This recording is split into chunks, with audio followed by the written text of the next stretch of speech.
Ukrainian border guards destroyed 6 shelters of Russian occupiers with vampire drones in the southern Slobozhansky direction. The invaders were hiding personnel and ammunition in them. Our defenders also carried out remote demining of routes used by Defense Forces servicemen. This was reported by the State Border Guard Service. And Ukraine is strengthening its defensive capabilities on the border with Belarus.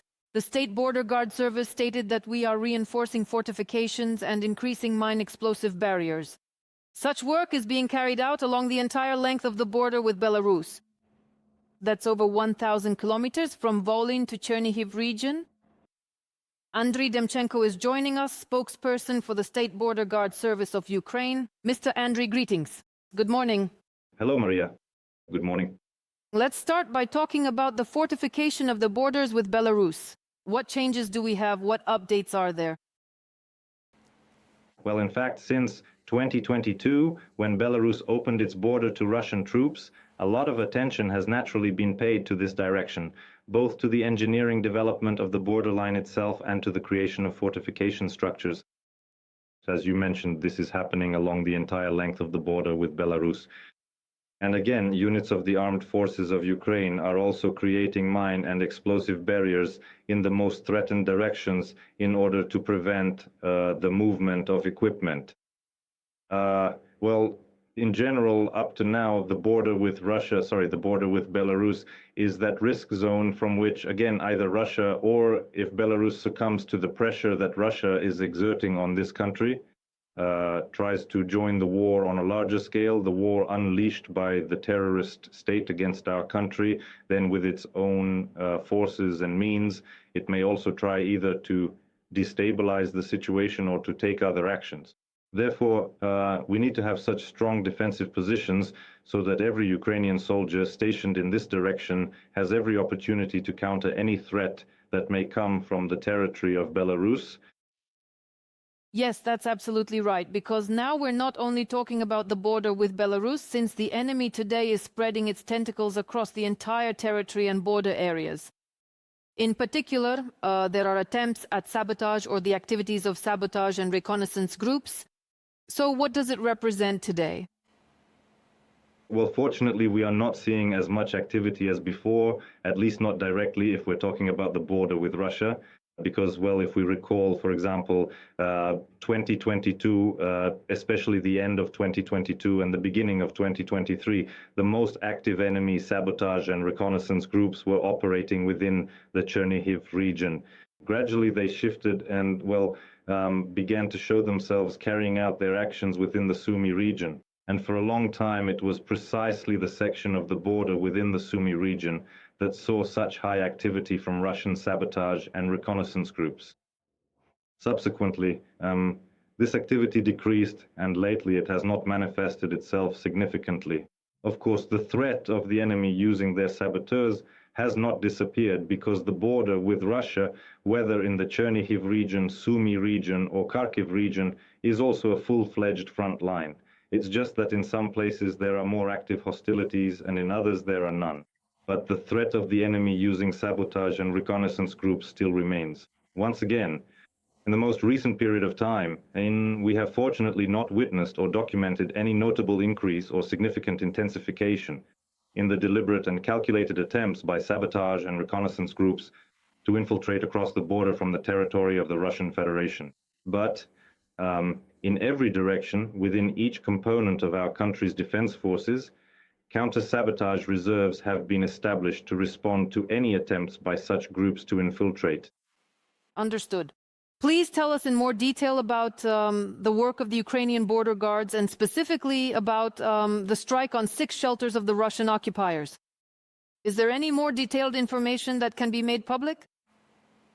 Well, what I can say publicly is that each of our border guard detachments is developing within its ranks units of reconnaissance strike, unmanned aerial complexes in order to carry out exactly the kind of work you just showed, that is to conduct reconnaissance and to detect places where the enemy keeps either their ammunition depots or in fact stores their equipment used to shell Ukrainian territory, or which they use to cover attempts by their infantry groups to advance in certain directions where assault actions periodically take place. Therefore, this specific direction, the strategic strengthening and reinforcement of each of our individual units in this way, is a top-tier strategic priority for us in terms of the further development and comprehensive training of operators of unmanned aerial complexes, including ground-based robotic systems. This is essential in order to provide robust logistics and, in fact, to effectively neutralize and destroy the enemy forces by detecting them precisely with the help of advanced technical means and surveillance equipment. And again, this approach helps significantly save the lives of those brave infantrymen who are currently serving on the very front line. Yes, and that's the most important thing. As we say today with the military, the lives of our soldiers are the most important thing, so here technical means are crucial, and in this area Ukraine has made a huge breakthrough. And the border guards are also actively involved in this. Mr. Andriy, thank you very much. Andriy Demchenko, spokesperson for the State Border Guard Service of Ukraine, was with us live. We urge you to stay vigilant. You have seen the air raid alert map, where danger still remains and where there are possible threats of drone attacks. You can see that Chernihiv region, parts of Sumy region, Kirovohrad region, Mykolaiv region, Dnipropetrovsk and Zaporizhzhia regions are once again under threat. Take care of yourselves. And now Igor Pupko will continue with the most important events. This morning, drones struck the Syzran oil refinery in Russia's Samara region. Local social media channels report that one of the oil processing units is on fire. The last attack on the facility was a month ago. At that time, the defense forces struck a storage tank, sections of the pipeline, and the primary raw material processing unit. The Syzran oil refinery is one of the largest in the Samara region, producing gasoline, diesel and aviation fuel, fuel oil, bitumen and liquefied hydrocarbon gases. In total, since 2024, it has been attacked at least 8 times. The day before, Volodymyr Zelensky had a phone conversation with the Prime Minister of the United Kingdom, Keir Starmer. According to the president, the parties coordinated their positions on, I quote, the diplomatic track regarding Russia's war against Ukraine. The press service of the British Prime Minister stated that Starmer expressed an unwavering commitment to do everything possible to weaken Putin's war machine and assured that London will continue to exert sanctions pressure on Moscow. Ukrainian helicopter pilots continue their training in the United Kingdom as part of the multinational Operation Interstorm. They are mastering Western aircraft, new approaches to flying, and are already preparing to pass this experience on to other crews. Let's take a closer look at the training, combat aviation, and the special bond with their own aircraft.